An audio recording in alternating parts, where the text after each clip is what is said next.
The NFL draft is fast approaching, and obviously there's a lot of attention on guys like Kingsley, Suamataia, Rehkow, and others. But one guy that was probably an undrafted free agent before the draft process has started has cemented himself apparently in the back half of the NFL draft. We'll explain on today's show. You are Locked On Cougars, your daily podcast on the BYU Cougars, part of the Locked On Podcast Network. Your team every day.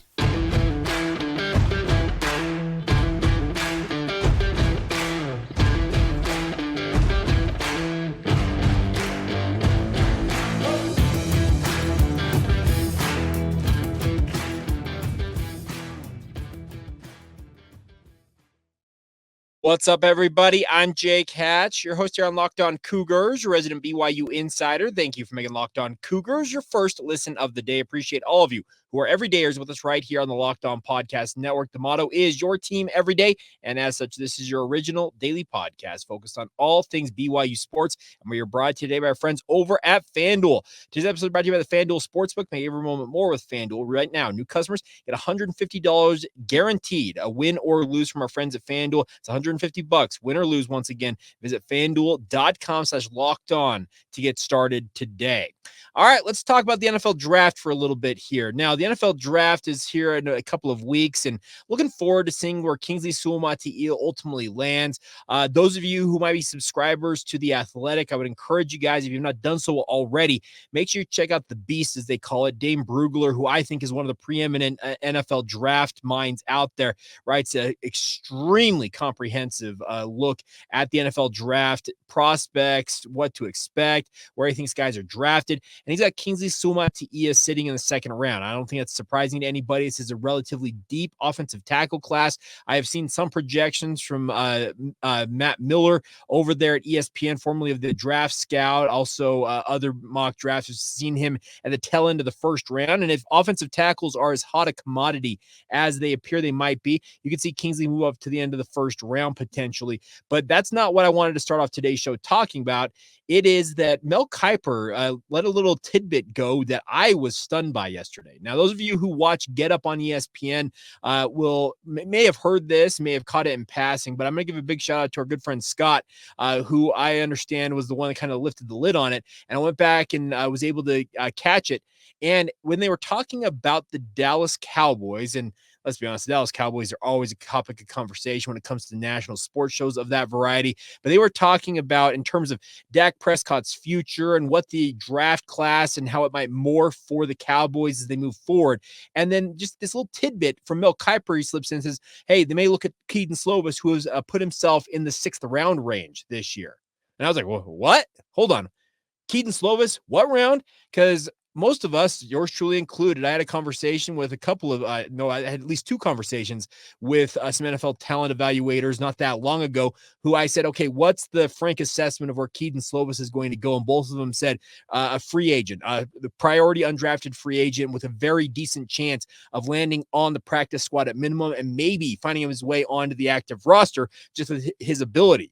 But to hear Mel Kiper, who is the godfather of all NFL draft projections, to say that Kedon Slovis has put himself in the 6th round, that means that Kedon Slovis is on his way to potentially getting drafted. Now, spare me Mel Kiper thought that John Walsh was a first-round pick, and he went in the 7th round.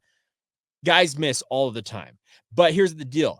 If Mel Kiper thinks that Kedon Slovis could be a 6th-round pick, he's not just saying that for idle chatter, I would imagine. He has heard from somebody or talked to somebody who's indicated that Kedon Slovis could find himself at the back half or the tail end of the NFL draft. Why is that? Well, I think it's because of the Brock Purdy effect. Now, those of you who have watched and listened to this podcast for a long time know that I am an ardent San Francisco 49ers fan, love my Niners, and Brock Purdy has brought a whole new level of NFL draft perspective with his being drafted the Mr. Irrelevant pick, the final pick of the NFL draft, and now looking like he's on his way to having a very, very strong NFL career.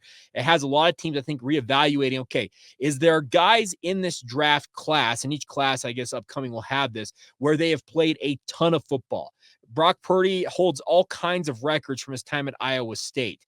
Well, he was a guy that was thought, okay, maybe he's maxed out what he can be. Well, the San Francisco 49ers have learned that maybe he hasn't quite yet. And I think that has lent itself to a guy like Kedon Slovis. Yes, he has not set records at most of the universities he's attended. He attended USC, Pitt, and BYU, but he has played a ton of football across the 5 seasons. He was a quarterback at the collegiate level. And that may be lending itself to some teams looking at Kedon Slovis saying, hey, is there some Brock Purdy in this kid? Is there something that we have not discovered and something that you can still get out of him that may lend itself to being a guy we want on our roster? The other thing I think that has helped Kedon Slovis cement himself in the back half of this draft, if it is true that he could be a 6th-round pick, is the fact that he ran a 4.5, whatever he ran in the 40 at the NFL Combine. We never saw that speed on film or in person, in my mind, with Kedon Slovis playing quarterback. But you know what? When NFL teams are drafting guys, I say this often, NFL teams and NBA teams for that matter, when it comes to a guy like Jackson Robinson, they're drafting on potential. They're trying to project 3 and 4 years down the line and say, what can this player offer us as a member of our organization? They're looking at Kedon Slovis saying maybe he's an underrated athlete. Maybe there's something still to be learned from what he can contribute at the quarterback position. And just the experience factor alone, having played as much football as he has, he'd be a great guy to have as a 3rd-string quarterback. That's where Brock Purdy started with the San Francisco 49ers, and now has become the starter there in the Bay Area. So I'm interested to see where Kedon Slovis ultimately lands. It's going to be an interesting conversation. Now, I referred to the Beast earlier, and Kedon Slovis's piece in this, he was rated as the 14th quarterback. Mel Kiper has him as the 9th quarterback in his rankings of quarterbacks. But the interesting part I want to read from Dane Brugler's part says this: overall, Slovis has the functional skills to be a productive passer when everything around him is going right, but he didn't put enough on tape to suggest he can elevate an offense when things fall apart around him. He's a practice squad candidate who will have a chance to grow into a backup role in the NFL. The grade from the Beast, or from Dane Brugler, has him as a 7th-round priority free agent. I'm interested to see where this ultimately lands, because I'm really thinking that Kedon Slovis is benefiting from what Brock Purdy has done in the NFL. And we'll see if it lends itself to him getting that pick, maybe in that 6th or 7th round range, where he's not having to go through a bunch of different offers in terms of being a free agent, and he can land with a program, or I'm not saying a program, a franchise that believes in his ability and brings him in. And we'll see what happens. I'd be very interested to see what happens on that front. Now, in terms of other guys, in terms of draftable players for BYU, Kedon Slovis is a guy that may end up being drafted. The 2 other guys, according to Dane Brugler, as I was reading up on BYU guys in the Beast, that are expected or have a draftable grade on them from Dane, include number 1, Kingsley Suamataia. He has him as a 2nd-round pick. He has him as the 40th overall prospect in his overall rankings. Now, does that mean he's going to be in the 2nd round? No. Like I said, if there's a run on offensive tackles, like many project there might be, you can find him ending up as a 1st-round draft pick. The other player who's got a draftable grade, and I have had multiple people tell me to keep an eye on this, is Ryan Rehkow. He's got a 6th or 7th round designation on him. According to Dane Brugler, he's the 2nd-rated punter, in this draft class. Ryan has made headlines with his ability to really boom kicks at every event he went to. The East-West Shrine Game. What else did he go to? The NFL Combine, the Big 12 Pro Day, and he put on a show when he was out there. He's got a howitzer for a right leg, and it'd be cool to see him get drafted. 2 other guys that were just on the outside looking in terms of guys that Dane Brugler did an extensive breakdown of were Max Tooley, who was the number 1 linebacker in the others category, according to Dane Brugler, and then Aiden Robbins was the 2nd man out when it came to the running back position in the NFL draft. So there are guys who are going to get opportunities from BYU in this NFL draft. But trust me, I was as floored as anybody when I saw that clip. And it was just a kind of a passing comment from Mel Kiper. Well, Kedon Slovis is rising up draft boards, and he's inserted himself into the 6th round range. And I was like, what? Oh, okay. Well, let's talk about that. So looking forward to it. The NFL draft is a crazy time, and the nice part is it looks like there are some quality candidates from BYU they're going to add to BYU's strong run of late of sending quality players to the NFL. Now, the hope is you'll continue, as Kalani Sitake's side of things, is he'll continue to benefit from this by recruiting out there and pointing to different guys. Puka Nacua, Fred Warner. You just look at all the different guys who are being productive in the NFL from BYU and say, you want to be the next guy who does that? come and join our program and help us build this legacy. That's what the flip side has got to be for this BYU football program. And by the way, if Kedon Slovis gets drafted, that makes Aaron Roderick 3 for 3, folks, in terms of the last 3 starting quarterbacks for him being drafted in the NFL. I don't care what the production has been on the field for a guy like Zach Wilson, Jaron Hall, or what it might be for Kedon Slovis. Drafted quarterbacks are drafted quarterbacks, and that is a resume builder for any offensive coordinator, no matter how good or bad you might consider them to be. All right, coming up here in just a minute, we're going to flip over and talk some BYU basketball. A few more transfer portal targets have popped up for the BYU basketball program. Interested to see how they kind of ultimately go about morphing this roster with limited opportunity to do so, with the number of bodies set to return. It's obviously going to make for an interesting conversation as to how you're going to go about adding to this roster, but we'll dig into that next, right here on Locked On Cougars. Today's show is brought to you by our friends over at Game Time. Now, Game Time is an authorized ticket marketplace for Major League Baseball, my friend. So if you're planning on heading around the country, if you happen to live in a market with MLB, an MLB team, guess what? Game Time is your option for it. Makes getting your tickets even faster and easier. Prices on the Game Time app actually go all the way down. The closer it gets to the first pitch of whatever game you happen to be going to. So you don't have to worry about saying, "Oh, I got to buy now. You actually can wait it out. Maybe you'd be walking up to the gate and then buy your tickets then. The best part about the Game Time app, my friends, I want to make it as simple as possible for you guys to get out and enjoy the events you want to go to. It doesn't have to be baseball. It doesn't have to even be sports. It can be theater, comedy, music events. Whatever you're into, Game Time has got the options for you guys. They have lowest price guarantee, event cancellation protection, and also job loss protection built into all of this. 2 taps, your tickets are bought. They exist in the app. You get up there, you put it up against the reader there, and you're off and on your way to enjoying the event you're going to. They have all-in pricing right there on the app, so you know exactly what you're paying for right up front. Views from the seat. It's an absolutely incredible feature. I have used it myself. I had an opportunity to go watch WWE not that long ago with The Rock here in Salt Lake City. I can tell you, Game Time, it saved me a significant chunk of money when I was going to a sold-out event like that. Really, really fun way to go about it. So take the guesswork out of buying your tickets and do it with our friends at Game Time. Download the Game Time app today, create an account, and use the promo code LOCKEDONCollege for $20 off your first purchase. Terms apply. Again, create an account and redeem the promo code LOCKEDONCOLLEGE. Locked On College is what it spells, for $20 off your next purchase. Download Game Time app today. Last minute tickets, lowest price guaranteed.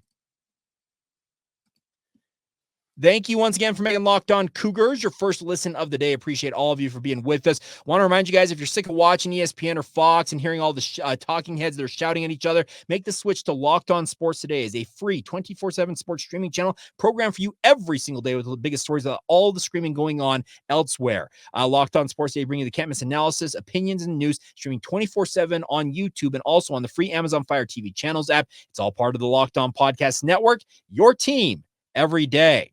All right, the BYU basketball program is obviously evaluating its options in the transfer portal. Now, they are still under the dead period that extends until today. So, obviously, communication and having visits and the like, that'll start to kick up beginning tomorrow when that dead period ends on the 12th. And looking forward to seeing how BYU goes about this with the transfer portal. Now, could there still be guys that exit the program? Yes, and I don't know who it would be, but I wouldn't be surprised if maybe a body or two does decide to move on from BYU basketball after this season, and that would open up more opportunities for BYU in the transfer portal. But as things stand right now, and I am projecting, this is my projection, that Jackson Robinson is done at BYU. I've been reporting it. A number of other people have said it themselves. Whether Jackson decides to go and take an NIL check at another university, maybe Kansas, or he decides to go pro, I am just saying it right now, I am expecting that Jackson Robinson's time at BYU is at an end. That allows BYU to have at least one scholarship to work with in the transfer portal. And then a curious name has popped up. Now, he has the nickname of Mongolian Mike. And trust me, when I was reading up on this, I had to do some research on how to pronounce this young man's name. But Michael Sharavjamts, see, I told you I was going to butcher it. Sharavjamts, I think I got that right. He is from Mongolia. He is the first Mongolian national to have received a Division I scholarship. He's a former top 100 prospect in not draft rankings, in college basketball recruiting rankings. Spent his first season in college at Dayton before transferring this past year to USF. Speaking of San Francisco, a program that BYU basketball fans will be intimately familiar with from their time in the West Coast Conference. He's not produced a ton of major stats during his time in college. He averaged just a shade under 25 minutes per game overall across his first 2 seasons. Shot nearly 40% from the field, between 31 and 36% from three. But the bigger thing is 7.7 points this past year, 5.6 points as a freshman at Dayton. This past year was at USF. And the one thing I love about the option here for a guy like Mongolian Mike is we know that Mark Pope values jumbo-sized players. Think about it. He's got Ali Khalifa, who's a 6'10" point forward. He is the poor man's Nikola Jokic, and I hate making that comparison, but that's what he is with his passing ability. He functions in BYU's offense brilliantly with that size. Well, Mongolian Mike here, 6'8", 180 or 190 pounds, depending on where you look. He is a point guard at 6'8". Yes, he would be a guy that BYU would bring in. Robbie McCombs pointed it out that his passing ability would be a welcome addition to the BYU roster. That's the thing about this. You like jumbo-sized players. Dallin Hall was BYU's shortest starter this past year, and he stood a legit 6'4". Mark Pope is not going to go about having smaller lineups. He wants length. He wants to be able to have guys who are above average size-wise for their positions and be able to defend with that length. Ability is obviously a big part of it, but Mongolian Mike here apparently would fit the bill for a backup point guard or a facilitator on the wing for this BYU basketball program. Now, he's not the only player that BYU is looking at right now. There was some conversation yesterday. I saw it on social media. Caleb Lohner, the former BYU forward, has entered the transfer portal. Ben Criddle was among those saying, "Hey, does BYU bring him back?" I'm just going to say it right now. What does Caleb Lohner bring to BYU after his time at Baylor as a reserve player that thinks, you know what we're going to do? We're going to take the one scholarship we have open right now and spend it on a guy who's been a reserve player for the Baylor Bears. I love Caleb. What he offered to BYU, I thought was a very solid player. And had he stuck around in Provo, I think he would have had a bigger role in Provo than he has had at Baylor. But at this point in his career, like I said, what does he offer to BYU that they don't already have on this roster? So I would just say essentially pass on Caleb Lohner. If he wants to come and be a walk-on, maybe you consider it at that point. But a guy like Mongolian Mike here absolutely fits the bill. The other one I'm intrigued by, and it's a local connection, is Drake Allen. Now, Drake Allen played at Southern Utah University and also UVU this past year. He is 6'4", 190 pounds, a native of Eagle Mountain, Utah. And obviously has had his moments both at SUU and at UVU. But his three-point shooting, I think, is what the concern is. He had shot 35.5% during his freshman campaign at Southern Utah. Before this past season, it dipped all the way to 23.2% in 29 minutes played. He's played about the same amount of minutes, 37 games and 30 games in the 2 seasons. So there's a pretty strong track record here of him having played a lot of games. And to see a double-digit drop in your three-point shooting, that's a massive red flag for me if I'm looking at a guy like Drake Allen. But if BYU wants to bring him in, he is a similar type player to Dallin Hall, where he's a very, very nice facilitator and has had moments in his career of absolute brilliance. So I'm interested to see how BYU approaches this. But these two players, speaking of Drake Allen, and I'm calling him Mongolian Mike because I'm not about to butcher his last name once again. I'm not going to embarrass myself or make him be embarrassed for me by trying to pronounce it. But I think both of these players point to that BYU is looking maybe more keenly at a backup point guard spot or a facilitator on the wing versus what I believe I've wanted them to get in terms of getting a true rim protector. Now, a true rim protector, they're obviously going to be very valuable, and their guys are going to get a high NIL figure. What I understand about BYU's NIL status is if BYU wants to push all in, or quote unquote, if they want to, if there's money that's at the heart of an issue, that they feel like, hey, we need just a little extra dough to push this guy over the edge in terms of the NIL conversation to bring him to Provo, which is so funny that we're negotiating contracts when it's not even technically legal. But regardless, if BYU needs that, I've been told that BYU's NIL status is as good as it has been since Mark Pope took over at BYU, and that should benefit him as he goes out here on the transfer portal market and tries to find guys. I would imagine a guy like Drake Allen being connected to the state of Utah. We'll see what happens with regards to the NIL figure for him because he'd be staying close to home like he's already done in his career. But a guy like Mongolian Mike, he'd absolutely have a lot of suitors after him, and you cannot teach 6'8" as a point guard and a facilitator with the ball in your hands. So very interested to see where it shakes out for BYU here. But the thing is, they have limited opportunities to really morph how how their roster is going to look next year. But the good news is, in addition to that, is when you're being projected as high as 10th in USA Today's way too early top 25 poll, ESPN has you at 14. We already talked earlier this week about Fox Sports having them 21.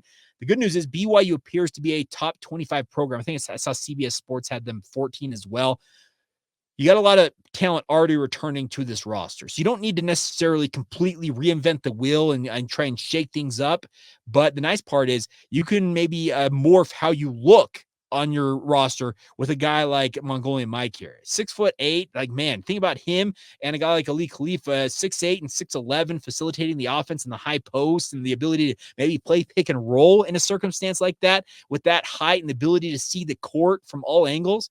That's pretty tantalizing to consider. So interested to see if this ultimately pans out. It's still very early in the process, but those are some names to pay attention to if you're a BYU basketball fan who may be keeping track at home of who BYU can go after. So very interested to see where it ultimately lands, but those are some names to ponder here as we move forward here with the transfer portal cycle. All right, we'll finish up today's edition of the podcast with a look back at 1928 in the BYU football program. Very interesting year. It was the debut of an era for BYU that I think is a very curious one, and we'll talk about why, and we'll do that next right here on the Locked On Cougars podcast. Today's show is brought to you by our friends over at FanDuel. It's playoff time in the NBA and the NHL. Baseball is in full swing, my friend, and FanDuel is your place to bet on every single game, no matter what you are into. Right now, new customers get $150 in bonus bets guaranteed. That's $150, win or lose. Think about that. You've got literally zero reason why you shouldn't check it out from our friends at FanDuel. You bet on everything from slap shots to home runs to slam dunks. You want to bet on Utah getting an NHL hockey team? Hey, you might want to check that out as well. It's all on an app that is safe, secure, and super easy to use. What are you waiting for? Visit FanDuel.com/lockedon and make your first bet an automatic win. Once again, that's FanDuel.com/lockedon to get started today. And by the way, it doesn't have to be NBA or NHL or baseball if that's not what you're into. Football futures, if you want BYU under win totals, you want to look at the NFL draft. All that is available from our friends at FanDuel. So get started once again. It's FanDuel.com/lockedon to get started today. You get $150 guaranteed, win or lose, from our friends at FanDuel, America's #1 sportsbook. Thank you once again for making Locked On Cougars your first listen of the day. Appreciate all of you for being with us here on the podcast and making it a part of your day. If you have not done so already, I would encourage you to sign up for our Locked On Cougars Insider Group. Really fun way to interact with the show. We're having a great time. You can text me anytime you want with thoughts, concerns. I'm sending out updates of what I'm hearing/learning about BYU sports in real time. You can click the link in the show notes, whether you're watching this on YouTube or wherever you get your podcast, Apple, Stitcher, Spotify. You guys get the drill. Join us today. It's a 14-day free trial to see if it's the right option for you. And then it's $5 a month afterwards to have that access. It's a really, really fun thing we've been doing here, and looking forward to having many, many more of you join us on the Locked On Cougars Insider Group. So I got to pull this up here. I'm doing more of my on-air producing, as they say. But let's talk about BYU in 1928. Actually, before we do that, a couple of notes real quick. I need to point out real quick. Erin Livingston, BYU women's volleyball star, has been an absolute sensation for the BYU women's volleyball team. Announced yesterday, a bit of a surprise move in my mind, that she's going to forego what was expected to be her final year of eligibility after 5 seasons. She had a COVID year still to utilize, and she is going to forego that and move on and whatever's next in life. Now, she is married to Hayden Livingston, who is a walk-on with the BYU football program. If I'm not mistaken, Hayden is a current graduate assistant with the BYU football program, or at least a student assistant of some variety. So I wonder how that may shake out. But losing Erin on the BYU women's volleyball team, that's a blow for Heather Olmstead's squad. So you wish Erin nothing but the best in whatever is next for her, whether it's pro volleyball or otherwise. I'm looking forward to seeing how she does in the next phase of her life. So just wanted to, I meant to mention that before we got into this. All right. Now let's talk BYU football in 1928. Now, 1928 was the dawn of the third epoch, era, whatever you want to call it, of BYU football. A new man was in charge of the BYU football program and, frankly, the BYU athletic department, and his name, George Ottinger Romney. Now, that last name should sound familiar. He is, I think, cousins with Mitt Romney's father. And George Ottinger Romney was a guy that BYU had beaten. We talked about him.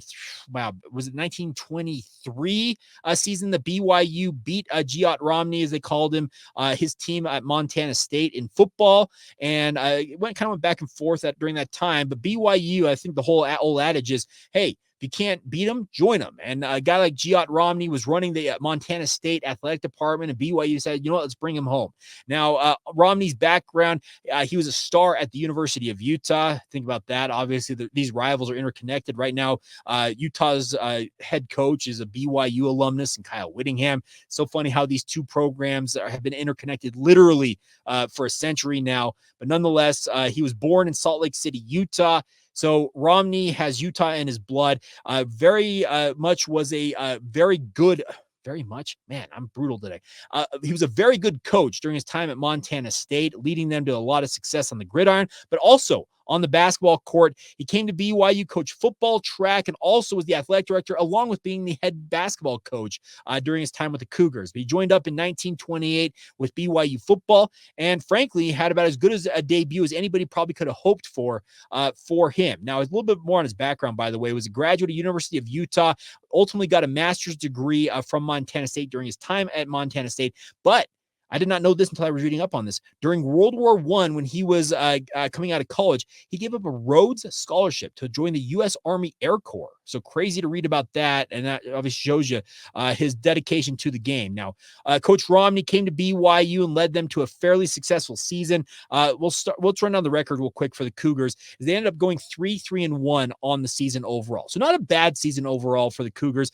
Starting it off against their first ever game against the College of Idaho, they won that game 9-6. The following week, the Cal Aggies, in the third straight year that these two programs, the Cal Aggies now is UC Davis.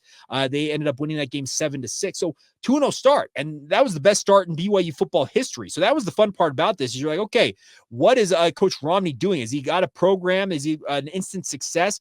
Well, obviously some things came back to earth a little bit as they ended up going to Colorado Agricultural. You know, it's Colorado State today. Lost that game 15-6. You come back down to earth a little bit, but you're still 2-1 on the year. And then your annual beatdown of Western State was up next on the schedule, and they beat Western State in Gunnison, Colorado, 46-0. Just running roughshod over Western State. There's a reason why Western State, as far as I'm aware, does not have a football program anymore, and it may be in part that BYU, among other programs out there, just were absolutely running roughshod over them. But the other thing about this is you look at what the season ultimately unfolded after that was the BYU went in to their next game looking at a chance to maybe be sitting 3-1, saying, oh, you know what, let's see what we can do. Well, then you faced off against Utah State, and a year after you had struggled in a win, you lost, year after you lost that game, you lose again 10-0. But there is a notable event from October 27th, 1928,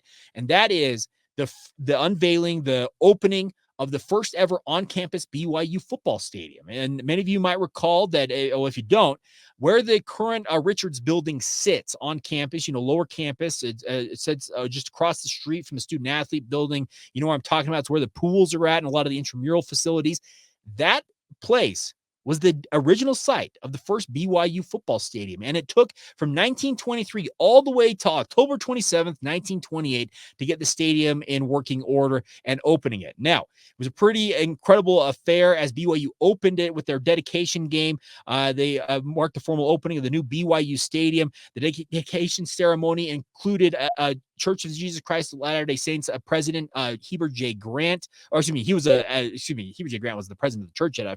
Maybe he was. No, would he have been? I don't know. Regardless, Heber J. Grant was there to give the dedicatory speech at this. It held about 5,500 seats. More than 5,000 people were in the stands that day.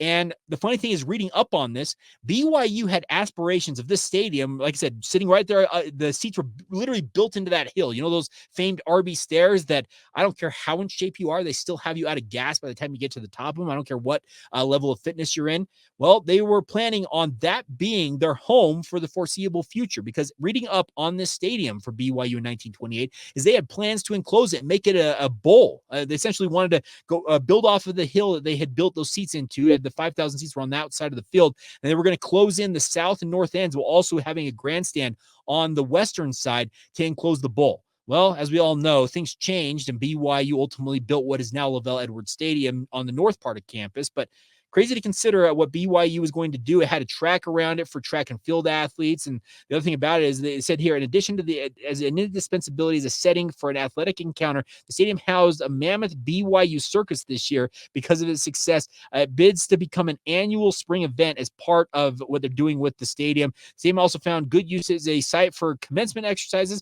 relieving congestion of College Hall as well. Apparently had multiple bands playing at this dedication game, but the only crappy part about the day as they were celebrating having their first on-campus stadium was the fact that Utah State got the win 10-0 in that opener for BYU in that stadium. They followed that up the following week with another loss, which obviously is disappointing, as they lost to Montana State 19-7. Obviously, George Romney going back to where he had come from, losing that game. I'm sure there was a little bit of a bitter pill for him to swallow. So suddenly BYU's 3-3 on the year.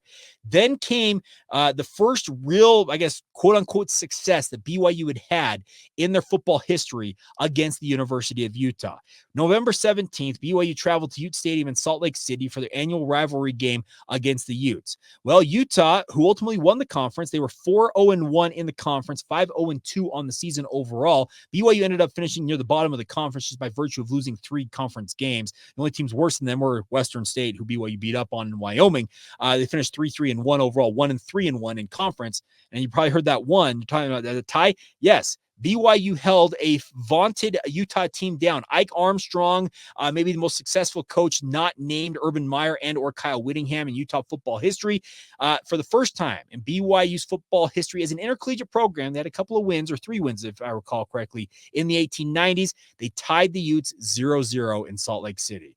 Pretty monumental achievement considering BYU would not get their first win still for another 14 years. And we'll talk about that in a future edition of Locked On Cougars. But crazy scenes. But BYU gets the first ever tie against the Utes. And if you're reading up on the story about it, it was cause for a raucous celebration because for the first time, BYU had some quote unquote success against their quote unquote brother school. I read this, they're listing BYU and Utah's brother schools. It's so funny to read how people perceive things in the 1920s and how different they are now versus still how similar they are at the same time.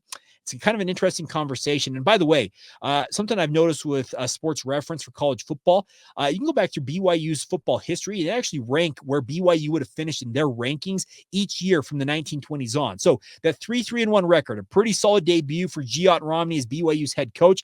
BYU would have ranked 63rd out of 100 college football programs that year. Now, the year before that for BYU, finishing 2-4-1, 85th out of 99. The year before that, 92nd out of 96, going 1-5-1. The year before that, 3-3 for BYU, 68th out of 104. And it's kind of funny how things fluctuate with how many teams they quote unquote consider to be Division One.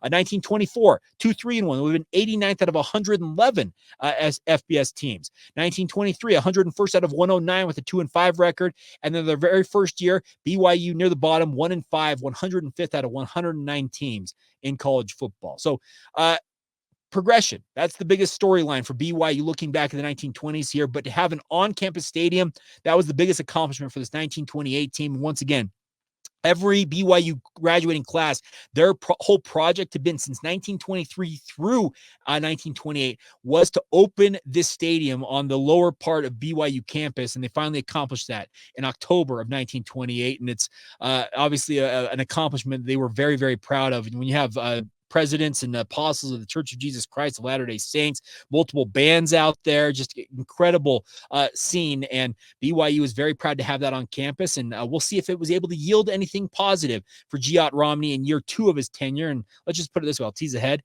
was a pretty good run for BYU. And we'll talk about that on our next edition of Locked On Cougars. All right, enough talking about that. Let's wrap up today's show. A big thank you once again for your support of the podcast. As always, hope you guys are all doing well. Thank you for making Locked On Cougars your first listen today. Thank you to all of you once again who are every day with us here on the podcast as well. Please consider subscribing, rating, review, doing all the things to help us build this audience, and appreciate all of your support as always right here on the Locked On Cougars podcast.